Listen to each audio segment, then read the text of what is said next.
క్రీస్తునందు ప్రియమైన దేవుని బిడలరా, మరొక చక్కని అవకాశం ఇచ్చినటువంటి కర్నూలు పొలము బ్యాప్టిస్టు సంఘముల సమాజము ప్రెసిడెంట్ గారైన శ్రీమతి ఎన్ క్యారల్ జయకర్ క్రిస్టియన్ గారికి మరియు పొల సమాజము అంతటికి కూడా ప్రభు అయిన యేసుక్రీస్తు నామములో ప్రత్యేక వందనాలు తెలియపరుస్తున్నాం. ఇక కార్యక్రమాన్ని ప్రార్థనతో ప్రారంభం చేసుకుందాం. దయచేసి అందరూ తలలు వచ్చినట్లయితే ప్రార్థన చేసుకుందాం. పరిశుద్ధుడా, ప్రేమగల తండ్రి, కృపగల నాయన, కృపాసత్య సంపూర్ణుడా, మహోన్నతుడవైన దేవ, మహిమగల రాజా, సర్వశక్తిమంతుడా, సర్వాధికారి, మీకు ఘనమైన పాదాలకు వందనాలు, స్తుతులు, స్తోత్రం చెల్లిస్తున్నాం. మీకు అపారమైన ప్రేమ కృపను బట్టి మరొకసారి తండ్రి మరి యొక్క సమయంలో నీ సన్నిధిలో చేరి ప్రార్థించుటకు, స్తుతించుటకు మీరు మాకు ఇచ్చిన సమయాన్ని బట్టి మీకు స్తోత్రం చెల్లిస్తున్నాం. నన్ను దీవించండి, ఆశీర్వదించండి. ప్రత్యేకంగా నేను మరి నీ పక్షాలను బట్టి మాట్లాడుతుండగా నీకు దాసుడని నన్ను కూడా మీరు బలపరచండి. కేవలం నీ వాక్కులు బయలుపరచుటకు శక్తిని కుమరించమని తండ్రి, వింటున్న ప్రతి ఒక్కరిలో తండ్రి వాక్యం నిలిచిపోయి ఆత్మీయ జీవితంలో ఎదుగులాగున సహాయం దయచేయమని యేసు పరిశుద్ధులను ప్రార్థన చేయుచున్నాం తండ్రి, ఆమేన్. క్రీస్తునందు ప్రియమైన వార్లరా, మరొకసారి ఇచ్చినటువంటి అవకాశాన్ని బట్టి మొదటిగా దేవునికి ప్రత్యేక వందనాలు తెలియపరుస్తున్నాం. పరిశుద్ధమైన బైబిల్ గ్రంథము నుంచి సమూయేలు మొదటి గ్రంథము 24వ అధ్యాయము మొదటి నుంచి కొన్ని వచనాలు మనం చదువుకుందాం. దయచేసి గమనించండి. సమూయేలు మొదటి గ్రంథము 24వ అధ్యాయము 21 నుంచి కొన్ని వచనాలు చదువుకుందాం. సౌలు ఫిలిస్తీయులను తరుముట మాని తిరిగి రాగా దావీదు ఎన్గేది అరణ్యమందున్నాడని అతనికి వర్తమానము వచ్చెను. అప్పుడు సౌలు ఇశ్రాయేలులందరిలో నుండి 3000 మందిని ఏర్పరచుకొని వచ్చి కొండ మేకలకు వాసములు శిలాపర్వతముల మీద దావీదును అతని జనులను వెతుకుటకై బయలుదేరెను. మార్గముననున్న గొర్రెల దొడ్లకు అతడు రాగా అతడు గుహ ఒకటి కనబడెను. అందులో సౌలు శంఖానివర్తికి పోగా దావీదును అతని జనులను ఆ గుహ లోపలి భాగములో ఉండిరి గనుక దావీదు జనులు, అదిగో నీ దృష్టికి ఏది మంచిదో అది నీవు అతనికి చేయునట్లు నీ శత్రువుని నీ చేతికి అప్పగించెనని యెహోవా నీతో చెప్పిన దినం వచ్చినని అతనితో అనగా, దావీదు లేచి వచ్చి సౌలునకు తెలియకుండా అతని పై వస్త్రము చెంగును కోసెను. సౌలు పై వస్త్రమును తాను కోసెనని దావీదు మనస్సు నొచ్చి, ఇతడు యెహోవా చేత అభిషేకము నొందినవాడు గనుక యెహోవా చేత అభిషిక్తుడైన నా ప్రభువునకు నేను ఈ కార్యము చెయ్యను, యెహోవాని బట్టి అతని నేను చంపను అని తన జనులతో చెప్పెను. దేవుడు తన పరిశుద్ధ వాక్యమును దీవించునుగాక. క్రీస్తునందు ప్రియమైన వార్లరా, ఈ లోకంలో మరి చాలాసార్లు బైబిల్లో మనం జ్ఞాపకం చేసుకుంటాం. ఎందుకనగా ఈ లోకంలో సమస్యలు అందరికీ వస్తాయి. ప్రతి సమస్య మనిషికి మరి సమస్యలు లేని వారు ఎవరికి లోకంలో లేరు. సమస్యలు గుండా వెళుతున్నప్పుడు అనేక సార్లు మనం దేవుని నిందించడం కానీ లేక మనం చేసినటువంటి కార్యాలను నిందించడం కానీ జరుగుతూ ఉంటుంది.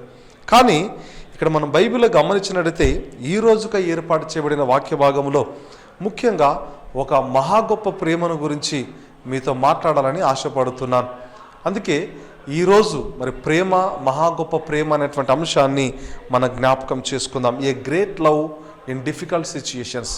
A great love in difficult situations. ఇది గొప్ప ప్రేమ కానీ కష్టకాలంలో చూపిన మహా గొప్ప ప్రేమ అనేటువంటి అంశాన్ని ఈరోజు మనం ధ్యానం చేసుకుందాం. క్రీస్తునందు ప్రియమైన వాళ్ళరా, మరి ఈ యొక్క సమయంలో ప్రత్యేకంగా ప్రేమలో అనేక రకాల ప్రేమలు ఉన్నాయి. ఎన్ని ప్రేమలు ఉన్నప్పటికీ కూడా మరి కష్టములో ఉన్నప్పుడు చూపే గొప్ప ప్రేమను గురించి ఈరోజు మనం జ్ఞాపకం చేసుకుందాం. మరి చదవబడిన వాక్య భాగంలో సమూయేలు రాసిన మొదటి గ్రంథము 24వ అధ్యాయము మొదటి 7 వచనాలు చదవగా మనం విన్నాం. ఇందులో మనం గమనించినట్లయితే మరి దావీదు ఎన్గేది అరణ్యములో ఉన్నాడని సౌలుకు తెలిసినప్పుడు ఆయన మరి 3000 మందిని ఏర్పాటు చేసుకొని ఒకడిని పట్టుకోవడానికని లేక ఒకడి మీద కొరకని 3000 మందిని తీసుకొని ఎన్గేది అరణ్యానికి వస్తున్నాడు. ఎందుకంటే మరి దీని యొక్క సందర్భం మనందరికీ బాగా ఎరిగినటువంటి వారం. దావీదు గొల్యాతును చంపిన తర్వాత దావీదుకు 10,000 కొలదని, సౌలుకు 1,000 కొలది స్తోత్రములు అని వారందరూ కూడా మరి ఉత్సాహగానముతో చేస్తూ పట్టణంలోనికి వస్తున్నప్పుడు దావీదు మీద ఒక విషపు చూపును చూపినటువంటి వాడు రాజైనటువంటి సౌలు. ఏ రోజైనా కూడా నా యొక్క దేశాన్ని, నా స్థానాన్ని దావీదు ఆక్రమించుకుంటాడనే ఉద్దేశము చేత ఏ విధంగానైనా దావీదును చంపాలని కుట్ర పన్నాడు. అది మొదలుకొని కూడా దావీదును ప్రతి విషయంలో కూడా మరి సౌలు అనేక శ్రమల పాలు చేశాడు. బైబిల్ మనం గమనించినట్టయితే మరి 18వ అధ్యాయం 18వ అధ్యాయం 11వ వచనంలో అంటాడు, ఆయన ఈటతో దావీదును పొడవడానికని మరి ప్రయత్నం చేశాడు. అదేవిధంగా 19వ అధ్యాయము 10వ వచనంలో కూడా మనం గమనించినట్లయితే ఈటెతో రెండవసారి కూడా హత్యా ప్రయత్నం చేసినట్లుగా మనం చూస్తున్నాం. కాబట్టి ఒక విధంగా దావీదు ఆ ప్రదేశంలో నుంచి, అనగా దావీదు సౌలు యొక్క సంస్థానములో నుంచి, సౌలు యొక్క స్థానములో నుంచి ఆయన వెళ్ళిపోయి ఆయన ఎక్కడెక్కడో అరణ్యాలు తిరుగుతున్నాడు.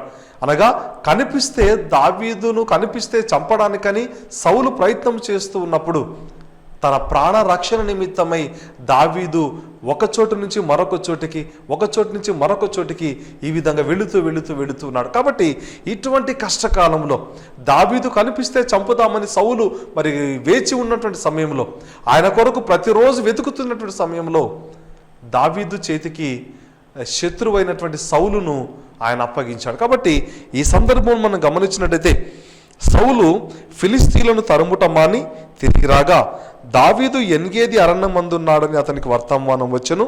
అప్పుడు సౌలు ఇశ్రాయేలీయులందరిలో నుండి 3,000 మందిని ఏర్పరచుకొని వచ్చి కొండ మేకలకు వాసములకు శిలా పర్వతముల మీద దావీదును అతని జనులను వెదుకుటకై బయలుదేరును. కాబట్టి క్రీస్తునందు ప్రియమైన వాళ్ళరా గమనించండి, దావీదు ఎన్గేది అరణ్యంలో ఉన్నాడు. దానికంటే ముందుగా మనం గమనించినట్టయితే ప్రతి విషయంలో దావీదును వెంబడిస్తున్నాడు.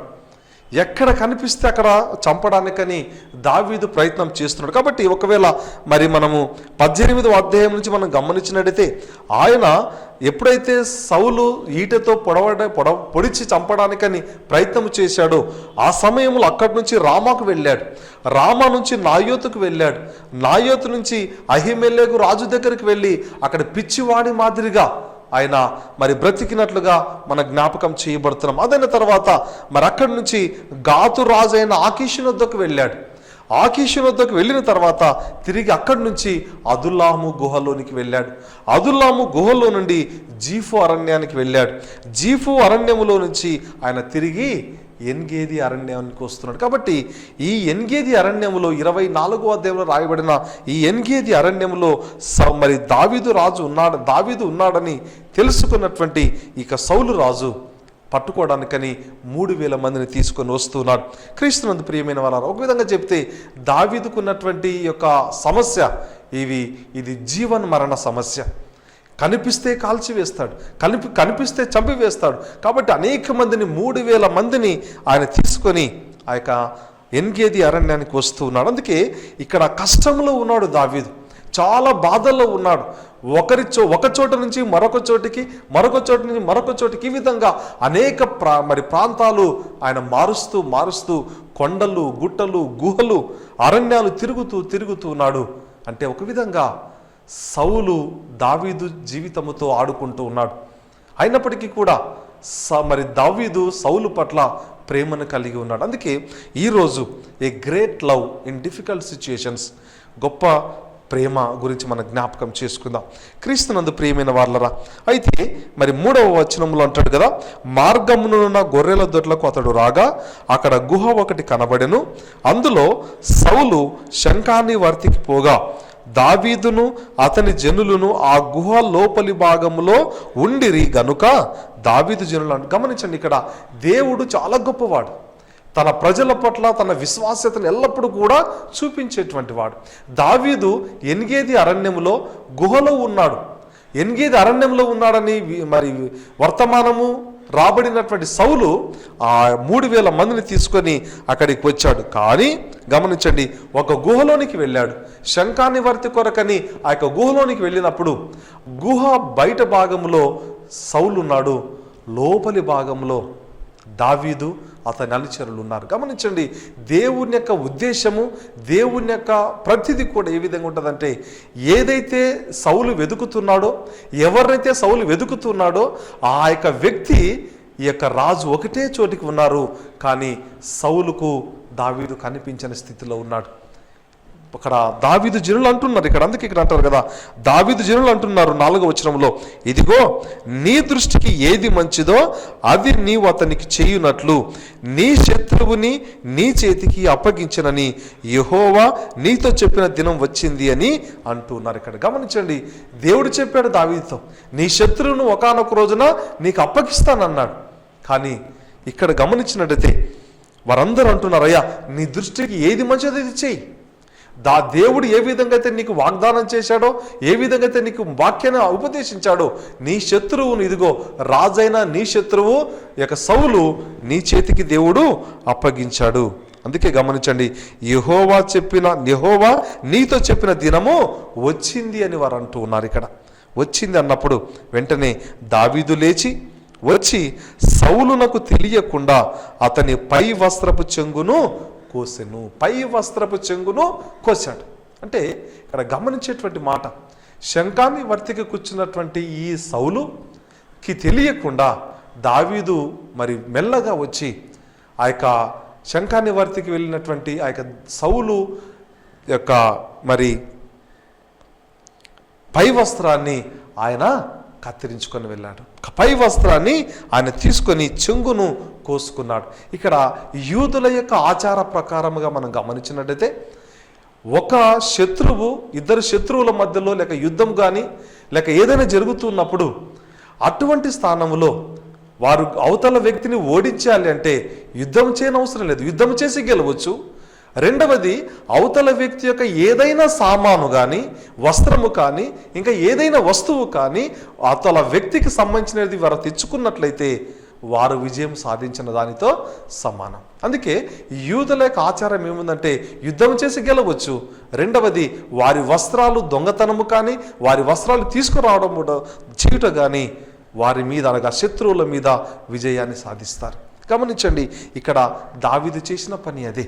అక్కడ శంఖాన్ని వర్తికి మరి యొక్క సౌలు రాజు కూర్చొని ఉన్నాడు.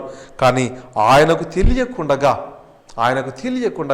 దావీదు మెల్లగా వచ్చి తన యొక్క పై వస్త్రాన్ని చెంగును కోసుకొని వెళ్ళాడు.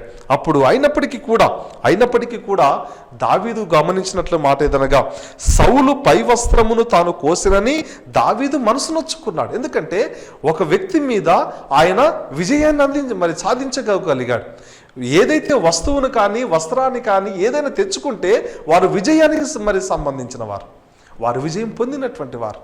అయినప్పటికీ కూడా మరి యొక్క దావీదు మనసు నొచ్చుకుని అన్నాడు, యెహోవా చేత అభిషేకం నొందిన వాడు గనుక, యెహోవా చేత అభిషిక్తుడైన నా ప్రభువునకు నేను ఈ కార్యము చేయను, యెహోవాను బట్టి అతని చంపను అని అన్నాడు. గమనించండి, మరి ఇక్కడ దావీదు పరిస్థితి చూసినట్టయితే చాలా కష్టంలో ఉన్నాడు. ఎక్కడికి వెళితే అక్కడ ఇక సౌలు రాజు తరుముతూ ఉన్నాడు. ఎక్కడికి వెళితే అక్కడ సౌలు రాజు మనుషులను తీసుకొని వచ్చి ఆయన పట్టుకొని చంపడానికి ప్రయత్నం చేస్తూ ఉన్నాడు. కానీ దావీదు ఎన్ని సమస్యల చేత ఉన్నా ఇక్కడ తన రాజు అయినటువంటి సౌలు పట్ల ఆయన చూపించేటువంటి ప్రేమ చాలా గొప్పది. రెండవది గమనించినట్లయితే, దేవుని చేత అభిషేకం పొందినవాడు, రాజుగా అభిషేకం పొందినవాడు, ఎక్కడో ఉండి మరి పొలంలో ఉండినటువంటి సౌలును సమూయేలుకు చూపించి ఇతడే నా మొదటి రాజని దేవుడు సౌలును అభిషేకించి మొదటి రాజుగా ఏర్పాటు చేశాడు ఇశ్రాయేలులకు. కాబట్టి ఇక్కడ దావీదు అంటాడు, దేవుని చేత అభిషిక్తుడైన నా ప్రభువునకు నేను హాని చేయను. క్రీస్తునందు ప్రియమైన వాళ్ళరా, గమనించండి, ఇది మానవ ఆలోచనకు చాలా కష్టం, భిన్నమైనటువంటిది. ఎందుకంటే మనుషులముగా చాలాసార్లు ఒకరు మనకు కీడు చేస్తే వారికి రెండంతలు కీడు చేయడానికి ప్రయత్నం చేస్తాం. ఒకరు మనకి ఏదైనా చెడు తలుస్తే మనం రెండంతలుగా తలుస్తాం.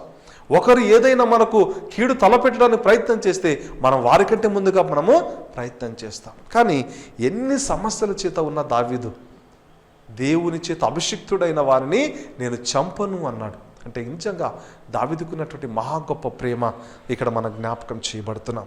క్రీస్తునందు ప్రియమైన వారు, అందుకే నిజమైన ప్రేమ ఎటువంటి హాని చేయదు. నిజమైన ప్రేమ ఎటువంటి హాని చేయదు. ఒకవేళ స్నేహితుడు కానీ, మరి మన బంధువులు కానీ, మన మిత్రులు కానీ, మరి తోటి వారు కానీ ఎవరైనప్పటికీ కూడా మనకు హాని చేయాలని చూసినప్పటికీ కూడా మనము నిజంగా ప్రేమిస్తున్నట్లయితే మనం హాని చేయలేము. అందుకే బైబిల్లో గమనించినట్లయితే యేసుక్రీస్తు కూడా మహా గొప్ప ప్రేమ చూపించాడు. ఎందుకంటే మరి అనేక మంది రోమా సైనికులు ఆయన్ను హింసలు పెట్టారు, బాధలు పెట్టారు, సమస్యల చేత ఉంచారు. మరి ఆ యొక్క పట్టబడిన రోజు రాత్రి 1 తక్కువ 40 అనగా 39 కొరడా దెబ్బల చేత హింసించారు. ఆయన ముఖం మీద ఉమ్మి వేశారు, ఆయన మరి పిడిగుద్దులు గుద్దారు, తల మీద ముళ్ళ కిరీటం ఉంచారు. ఎన్ని చేసినప్పటికీ కూడా క్రీస్తు అన్నాడు కదా, తన బట్టలు పంచుకున్నప్పటికీ కూడా క్రీస్తు అన్నాడు, తండ్రి వీరేమి చేయుచున్నారో వీరు ఎరుగరు కనుక వీరిని క్షమించమన్నాడు. క్రీస్తునందు ప్రియమైన వాళ్ళరా, మహా గొప్ప ప్రేమ మూర్తి మన దేవుడు. అన్నిటికంటే ప్రేమామయుడు మన దేవుడు.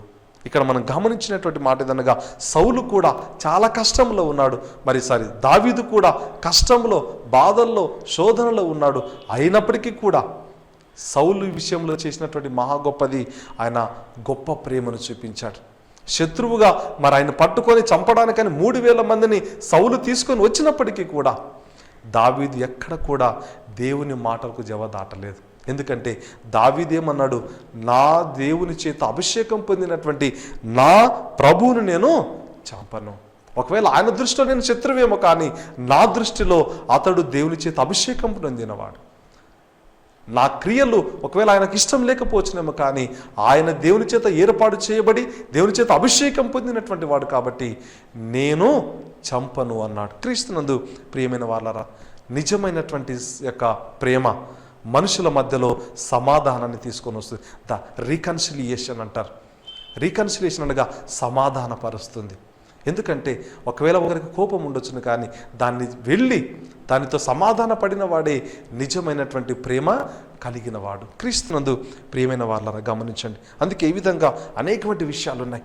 మరి అపోస్తుడైన పౌలు కొరింథీయులకు రాసిన మొదటి పత్రిక 13వ అధ్యాయంలో మనం గమనించినట్టయితే మరి 4వ వచనం నుంచి ప్రేమ గురించి చాలా చక్కని విషయాలు అక్కడ ఇక పౌలు రాస్తూ ఉన్నాడు. గమనించండి, ఇక్కడ ప్రేమ దీర్ఘకాలము సహించును, దయ చూపించును, ప్రేమ మత్సరపడదు, ప్రేమ డంబముగా ప్రవర్తింపదు, అది ఉప్పొంగదు, అమర్యాదగా నడువదు, స్వప్రయోజనమును విచారించుకొనదు, త్వరగా కోపపడదు, అపకారమును మనస్సులో ఉంచుకొనదు, దుర్నీతి విషయమై సంతోషపడక సత్యమునందు సంతోషించును, అన్నింటికి తాళుకొనును, అన్నింటినీ నమ్మును, అన్నింటినీ నిరీక్షించును, అన్నింటినీ ఓర్చును, ప్రేమ శాశ్వత కాలముండును. గమనించండి, ఇక్కడ అన్ని వ్యర్థమైపోతాయి, కానీ ప్రేమ మాత్రమే శాశ్వతంగా నిలిచిపోతుంది.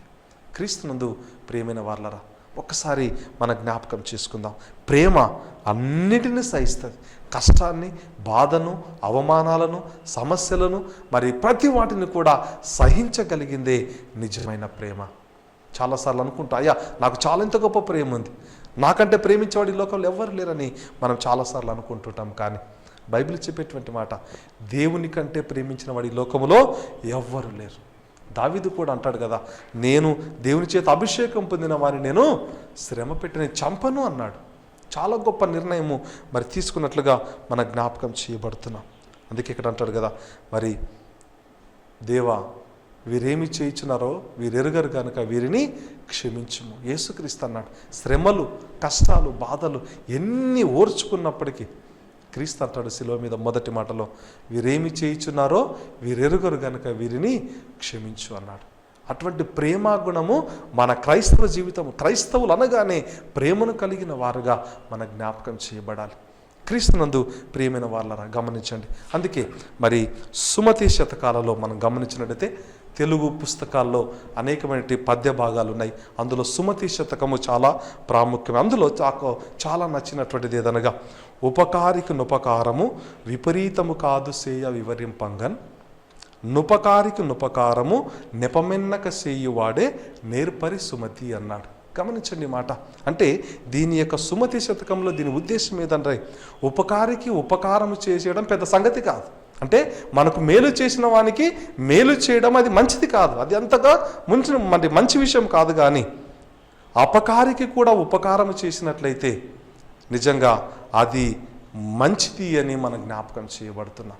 కాబట్టి క్రీస్తునందు ప్రియమైన వాళ్ళరా, ఉపకారికి ఉపకారం చేయడం సులభము, కానీ అపకారికి కూడా ఉపకారం చేసినట్లయితే మనం దీవించబడతాం, మనం ఆశీర్వదించబడతాం. ఇక్కడ సౌలు చేసినటువంటి మాట అది. ఆఖరికి అంటాడు కదా, అయ్యా సౌలు నా ఏలినవాడ, 9వ వచనంలో అంటాడు, దావీదు లేచి గుహలో నుండి బయలు వెళ్ళి నా ఏలినవాడా నా రాజా అని సౌలు వెనుక నుండి కేకలు వేయగా సౌలు వెనుక చూచెను. దావీదు నేల సాష్టాంగపడి నమస్కారము చేసి, ఇక్కడ అంటున్నాడు, దావీదు నీకు కేడు చేయను ఉద్దేశించుచున్నాడని జనుడు చెప్పిన మాటను నీవెందుకు వినుచున్నావు? ఆలోచించుము, ఈ దినమున యెహోవా నిన్ను ఎలాగు గుహలో నా చేతికి అప్పగించెను, అది నీ కళ్ళార చూచితివే. ఇదిగో నిన్ను చంపుమని నా జనులు నాతో చెప్పినను నేను నీ యందు కనికరించి ఇతడు యెహోవా చేత అభిషేకము నొందినవాడు గనుక నా ఏలిన వాని చంపను అని చెప్పి తిని. కాబట్టి తండ్రి చూడుము, నిన్ను చంపక నీ వస్త్రపు చెంగు మాత్రమే కోసితిని గనక నా వలన నీకు ఎంత మాత్రము కీడు రాదు. గమనించండి, ఇది తెలుసుకో, ఈ విషయం తెలుసుకో అన్నాడు. అంటే దావీదును సౌలు శత్రువుగా చూశాడు, కానీ సౌలును ఎప్పుడూ దావీదు శత్రువుగా చూడలేదు. అందుకే ఎన్నిసార్లు అపకారం చేసినా దావీదు సౌలుకు ఉపకారమే చేశాడు, అది మంచిది అని చూశాడు. కాబట్టి క్రీస్తునందు ప్రియమైన వాళ్ళరా గమనించండి, ఈరోజు ముఖ్యంగా మన జ్ఞాపకం చేసుకునేటువంటి మాట, a great love in difficult situations. గొప్ప కాలంలో చూపిన, మరి కష్టకాలంలో చూపిన గొప్ప ప్రేమ, ఆ విధమైన ప్రేమ మనం కలిగి జీవించాలి. దేవుని కృపలో మనం ముందు కొనసాగాలి. దేవుడు మనల్ని ఎల్లప్పుడూ కూడా ఆశీర్వదిస్తాడు. ఎందుకంటే బైబిల్ అనేటువంటి మాట, శత్రువును సైతం నువ్వు ప్రేమించమంటాడు దేవుడు. చాలా గొప్పది, ఆ మాట చాలా గొప్పది. కాబట్టి క్రైస్తవ విశ్వాసులముగా, క్రైస్తవ సంఘముగా, క్రైస్తవ విశ్వాసమైన ఉన్నవారముగా మన జ్ఞాపకం చేసుకోవాలి, క్రీస్తు వలె మనం ఇతరులను ప్రేమించాలి. ఎన్ని కష్టాలున్నా, ఎన్ని బాధలున్నా మన క్రీస్తును మాదిరిగా ప్రేమించినట్టయితే మనం ఆశీర్వదించబడతాం. దేవుడు అటువంటి కృప మనకు, మరి చూస్తున్న మనందరికీ ఇప్పుడు ఎల్లప్పుడూ సదాకాలము దయచేయనుగాక. ఆమేన్. ప్రార్థన చేసుకుందాం. పరిశుద్ధుడా, ప్రేమగల తండ్రి, కృపగల నాయనా, నీకు స్తోత్రం చెల్లిస్తున్నాం. మీకు అపారమైన ప్రేమ కృపను బట్టి ఈ యొక్క సమయంలో ప్రత్యేకంగా మరొకసారి దావీదు రాజు తండ్రి, మరి దావీదు కష్టకాలంలో ఉన్నప్పుడు చూపిన మహా గొప్ప ప్రేమను మరొకసారి మేము జ్ఞాపకం చేయబడ్డాం. అందుని బట్టి నీకు వందనాలు ప్రభువా. ప్రత్యేకంగా నాయన, మరి మేము కూడా ఎన్ని కష్టాలు, బాధలు, శోధనలు ఉన్నప్పటికీ నాయన, నీ యందు విశ్వాసం కలిగి, నీ యందు ప్రేమ కలిగి అనేక మందిని ప్రేమించే వారముగా మమ్మల్ని ఏర్పాటు చేసుకోనమని తండ్రి, యొక్క ప్రోగ్రాం చూస్తున్న ప్రతి ఒక్కరిలో నీ శక్తిని, నీ ప్రభావాన్ని కుమ్మరించి క్రైస్తవ విశ్వాస జీవితంలో నీ వాక్యానుగుణముగా మేమందరూ కొనసాగులాగిన సహాయం దయచేయమని, దీవించి ఆశీర్వదించమని యేసునామమున ప్రార్థన చేయించున్నాం తండ్రి. ఆమేన్. పరమతండ్రైన దేవుని ప్రేమ, ప్రభువును రక్షకుడైన యేసుక్రీస్తు కృప, పరిశుద్ధ ఆత్మ సహవాసము, సన్నిధి, సకల ఆశీర్వాదము, దీవెన వాక్యం విన్న మనందరికీ ఇప్పుడు ఎల్లప్పుడు సదాకాలము తోడైండును గాక. ఆమేన్.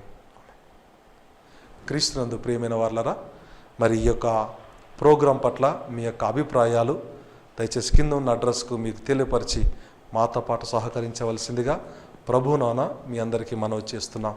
దేవుడు మిమ్మును, కుటుంబాలను దీవించి ఆశీర్వదించును గాక. వందనాలండి.